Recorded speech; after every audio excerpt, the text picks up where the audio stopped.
Assalamualaikum warahmatullahi wabarakatuh. Halo sahabat semua. Hari ini kita akan menceritakan kisah sahabat Rasulullah sallallahu alaihi wasallam.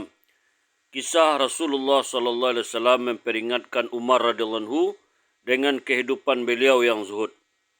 Suatu ketika Nabi sallallahu alaihi wasallam telah bersumpah akan berpisah dengan isteri-istrinya selama 1 bulan sebagai peringatan bagi mereka. Selama sebulan beliau tinggal seorang diri dalam sebuah kamar yang sederhana yang letaknya agak tinggi. Terdengar kabar di kalangan para sahabat bahawa Nabi sallallahu alaihi wasallam telah menceraikan semua istrinya. Ketika Umar bin Khattab radhiyallahu anhu mendengar kabar ini, dia segera berlari ke masjid. Setibanya di sana, dia melihat para sahabat sedang duduk termenung. Mereka bersedih dan menangis. Juga kaum wanitanya menangis di rumah-rumah mereka. Kemudian Umar radhiyallahu anhu pergi menemui putrinya Hafsah radhiyallahu anha yang telah dinikahi oleh Nabi sallallahu alaihi wasallam. Umar radhiyallahu anhu mendapati Hafsah radhiyallahu anhu sedang menangis di dalam kamarnya. Umar radhiyallahu anhu bertanya, "Mengapa engkau menangis? Bukankah selama ini aku telah melarangmu agar jangan melakukan sesuatu yang dapat menyinggung perasaan Nabi?" Kemudian ia kembali ke masjid. Terlihat olehnya beberapa orang sahabat sedang menangis di dekat mimbar. Kemudian ia duduk bersama para sahabat beberapa saat. Lalu berjalan ke arah kamar Nabi sallallahu alaihi wasallam yang terletak di tingkat atas masjid.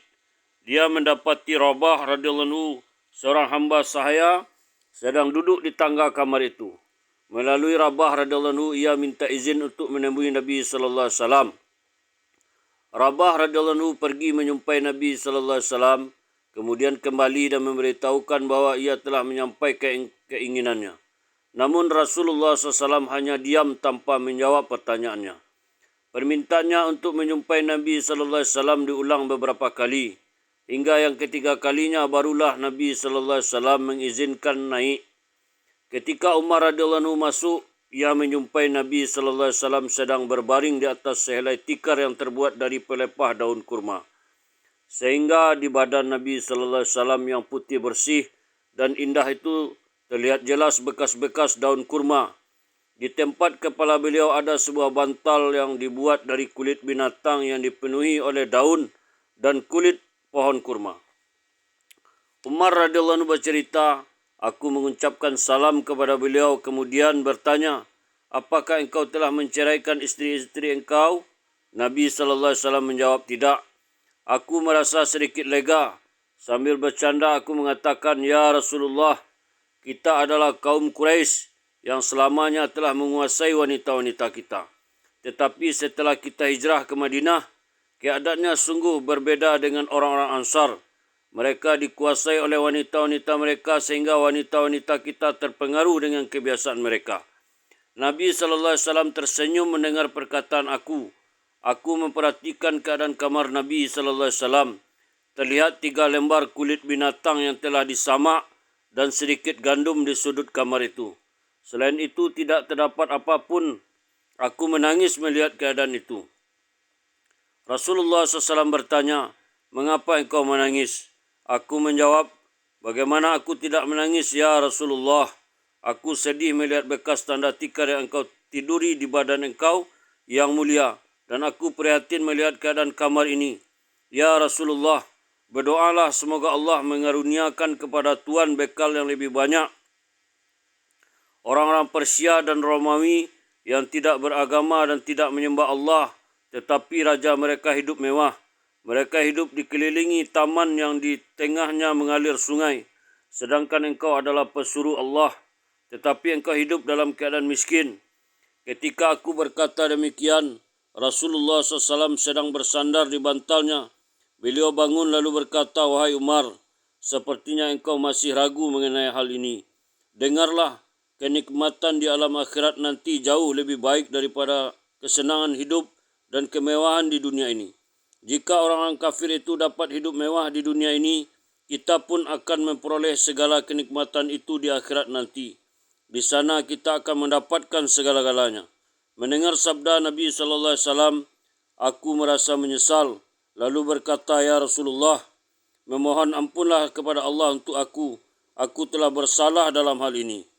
Hikmah, Rasulullah SAW adalah pemimpin agama dan dunia, sekaligus kekasih Allah Subhanahu Wa Taala. Namun beliau tidur di atas sehelai tikar yang tidak dilapisi apapun, sehingga menimbulkan goresan bekas tikar itu di badan beliau yang putih. Kita dapat mengetahui bagaimana keadaan ekonomi Rasulullah SAW. Ketika Umar radhiyallahu anhu menganjurkan beliau agar berdoa kepada Allah supaya diberi harta, beliau malah memperingatkannya. Seseorang bertanya kepada Aisyah radhiyallahu anha mengenai tempat tidur Rasulullah SAW. Aisyah radhiyallahu anha menjawab, bantalnya terbuat dari kulit binatang yang diisi dengan kulit pohon kurma. Pertanyaan yang sama dikemukakan kepada Hafsah radhiyallahu anha. Dia menjawab, tikarnya terbuat dari sehelai kain yang dilipat dua. Pada suatu hari untuk memberi kenyamanan pada Nabi, aku telah menghamparkan kain itu berlipat empat. Keesokan harinya Nabi bertanya, apakah yang telah engkau hamparkan untukku tadi malam sehingga terasa lebih empuk? Aku menjawab, kain yang sama, tetapi aku melipatnya empat lipatan. Beliau SAW bersabda, lipatlah seperti semula. Kenyamanan seperti tadi malam akan menghalangi solat tahajudku. Sami'ul Tirmizi. Keadaan kita saat ini selalu ingin tidur nyaman di atas kasur yang empuk.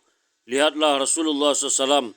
Padahal Allah SWT pernah menawarkan harta kekayaan yang banyak kepada beliau. Namun beliau menolaknya.